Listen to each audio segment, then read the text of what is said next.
Hello friends, welcome to my channel. आपका स्वागत है एक नए सेगमेंट में जिसका नाम है मेकअप फॉर बिगनर्स। इस सेगमेंट को हम 2 पार्ट्स में डिवाइड करेंगे। फर्स्ट पार्ट में हम मेकअप से रिलेटेड ज़रूरी सामान जो चाहिए सबकी डिटेल बताएंगे और सेकंड पार्ट में उस मेकअप को अप्लाई करना सिखाएंगे। यह सेगमेंट केवल हाउसवाइफ्स के लिए ही नहीं, ऐसे स्टूडेंट्स और ऐसे लोगों के लिए भी है जो पहली बार मेकअप कर रहे हैं, जैसे कोई फेयरवेल में जा रहा है, कोई अपने स्कूल की टीचर डे एक्टिविटी में पार्टिसिपेट कर रहा है, कोई स्कूल फंक्शन में पार्टिसिपेट कर रहा है या फिर कोई कीर्तन में जा रहा है। अगर आप इसी मेकअप को अच्छे ढंग से करते हैं तो आप वेडिंग्स वगैरह में भी इस तरीके का मेकअप करके जा सकते हैं। जो लोग ज़्यादा मेकअप पसंद नहीं करते, जो पार्लर जाके मेकअप कराना नहीं चाहते, तो वह घर में भी अपना नेचुरली मेकअप कर सकते हैं। आइए शुरू करते हैं अपना सेगमेंट को शुरू करने से पहले मैं आपको बताना चाहूँगी कि मेकअप का असली मतलब होता क्या है। मेकअप का मतलब होता है कमी को पूरा करना। अगर हम मेकअप करने के लिए ब्रश को उठाते हैं तो यानी हम मानते हैं कि हमारे फेस में या हमारे शरीर में कुछ कमी है जिसे हम पूरा कर रहे हैं। आखिर ये कमियां होती किस कारण है? नींद ना ले पाना, पानी की सही मात्रा कंज्यूम ना करना, हाइड्रेट ना रहना, फल सब्जियां वगैरह ना खाना। तो नेचुरली अगर आप अपने चेहरे को ग्लो करना चाहते हैं तो आप सफिशिएंट मात्रा में पानी को पिएं, नींद अच्छी लें तथा फल सब्जियों को कच्ची फॉर्म में खाएं। लेकिन इन कमियों को एट अ टाइम पूरा नहीं किया जा सकता। यह तो धीरे धीरे चलने वाला प्रोसेस होता है, लेकिन एट अ टाइम अगर हमें कहीं जाना पड़ जाए तो उसके लिए हम मेकअप करते हैं। सबसे पहले यह जानना ज़रूरी है कि मेकअप सीधा फाउंडेशन लगा के स्टार्ट नहीं किया जा सकता। मेकअप करने से पहले अपनी स्किन को प्रेप करना ज़रूरी है। प्रेप करने के लिए हम CTM का यूज़ करते हैं। CTM, C for cleansing, T for toning and M for moisturising होता है। सबसे पहले हम किसी भी क्लींजिंग मिल्क जो आपकी स्किन को सूट करता हो उससे अपना चेहरे को साफ करते हैं। फिर टोनर, वह आप गुलाब जल, राइस टोनर या बाज़ार में और अधिक तरीके के टोनर आते हैं, वह लेकर उसे अप्लाई कर सकते हैं। And third is moisturising. Moisturiser भी आपकी स्किन टोन के हिसाब से ही चूज़ किया जाता है। पहले आप यह पता लगाएं आपकी स्किन ड्राई है, ऑयली है या फिर कॉम्बिनेशन है।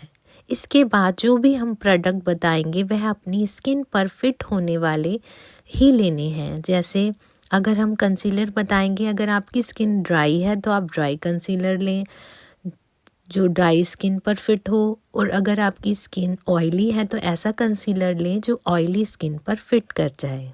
अब स्टार्ट होता है मेकअप का फर्स्ट स्टेप। मॉइस्चराइजिंग करने के बाद हम प्राइमर का यूज़ करते हैं जिससे हमारे ओपन पोर्स वगैरह भर जाते हैं और मेकअप अलग से लगाया हुआ नहीं लगता। आजकल बाज़ार में प्राइमर के लिए काफ़ी लूमी क्रीम्स वगैरह आती हैं जिसमें हाइलाइटर्स होते हैं, वह भी आप यूज़ कर सकते हैं। जितना अच्छा आप प्राइमर यूज़ करेंगे बाद में आपका मेकअप उतना ही अच्छा लगता है।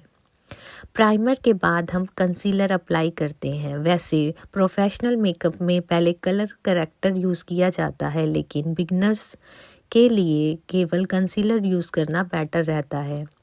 अपनी अंडर आइज़ जो डार्क सर्कल वगैरह या कोई निशान चेहरे पर होता है उसे छुपाने के लिए कंसीलर का यूज़ किया जाता है।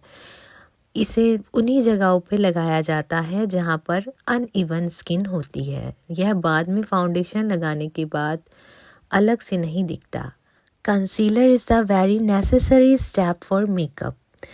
कंसीलर के बाद हमें यूज़ करना होता है फाउंडेशन का। फाउंडेशन का चुनाव बिल्कुल अपनी स्किन टोन के कलर का ही करना चाहिए।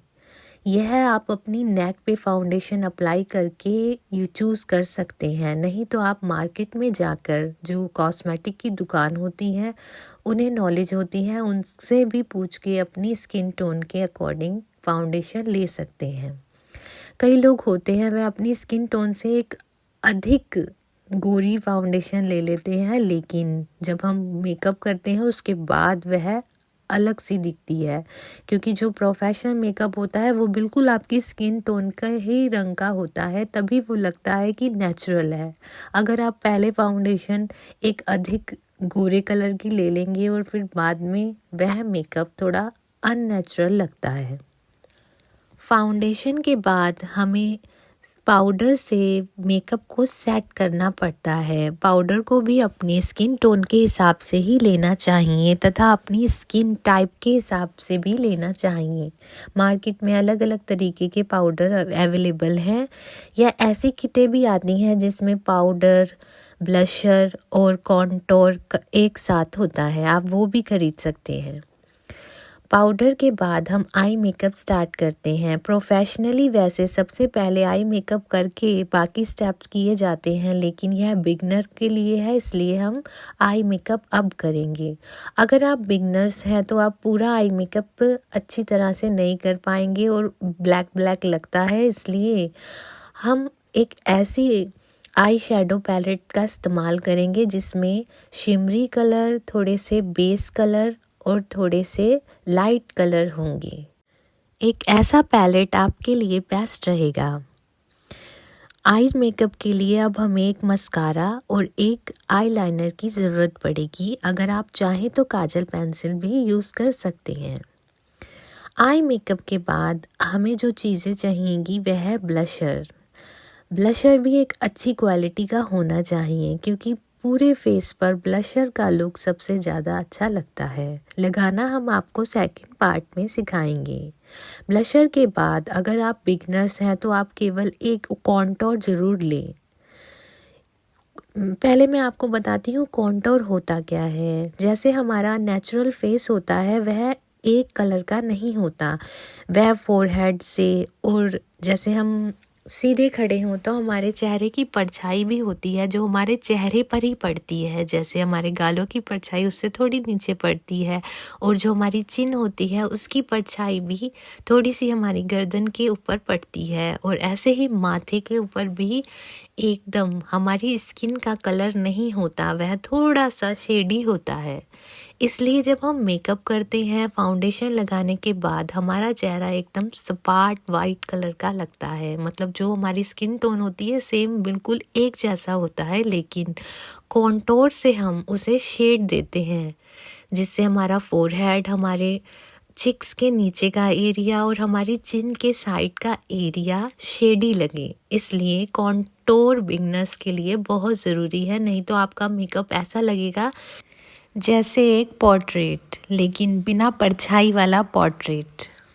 अब बारी आती है लिपस्टिक की। लिपस्टिक का चयन आप अपने हिसाब से कर सकते हैं, क्योंकि हम सब जानते हैं हमारी स्किन टोन पर कौन सा शेड अच्छा लगता है। लेकिन मैं सजेस्ट करूंगी अगर आप स्टूडेंट्स हैं या कॉलेज गोइंग है या ऑफिस गोइंग गर्ल हैं तो आप न्यूड कलर की लिपस्टिक यूज़ करें, वो ज़्यादा बेटर लगती है। और आपको एक चीज़ की ज़रूरत पड़ेगी, वो है हाइलाइटर्स। वैसे तो हम आई शेडो पैलेट में भी हाइलाइटर होते हैं, उसका यूज़ कर सकते हैं, लेकिन अगर आपको एक अच्छा मेकअप चाहिए तो आप अलग से अच्छा सा हाइलाइटर यूज़ कर सकते हैं। मार्केट में अलग अलग क्रोम, सिल्वर वगैरह हाइलाइटर मिलते हैं। आप अपनी स्किन पर सूट करने वाला हाइलाइटर लें। हाइलाइटर लगाने के बाद मेकअप को फिक्स भी तो करना है, इसलिए आपको यूज़ करना पड़ेगा एक मेकअप फिक्सर का। यह स्प्रे के रूप में होता है जो मेकअप को लॉन्ग लास्टिंग चेहरे पर फिक्स कर देता है। फिर चाहे वेडिंग में जाओ या रिसेप्शन में, आपका मेकअप जैसा है वैसे ही रहता है। मार्केट में अलग अलग फिक्सर होते हैं, आप अपने स्किन टोन के हिसाब से, अपने बजट के हिसाब से फिक्सर का चयन कर सकते हैं। Finally it's over. बस इतने ही प्रोडक्ट होते हैं एक बिगनर मेकअप किट में। अब इसके सेकंड पार्ट में हम आपको सारे मेकअप को स्टेप बाय स्टेप अप्लाई करने का तरीका बताएंगे। फिर आप पाएंगे एक ऐसा मेकअप जो पार्लर से भी अच्छा आपका किया हुआ खुद का अपने चेहरे पर लगेगा। मैं आशा करती हूँ आपको मेरी वीडियो अच्छी लगी होगी। अगर आपको मेरी वीडियो अच्छी लगी तो इसे शेयर, लाइक ज़रूर करें। मेरे चैनल को सब्सक्राइब करें। Have a nice day. Thank you. मिलते हैं सेकंड पार्ट में।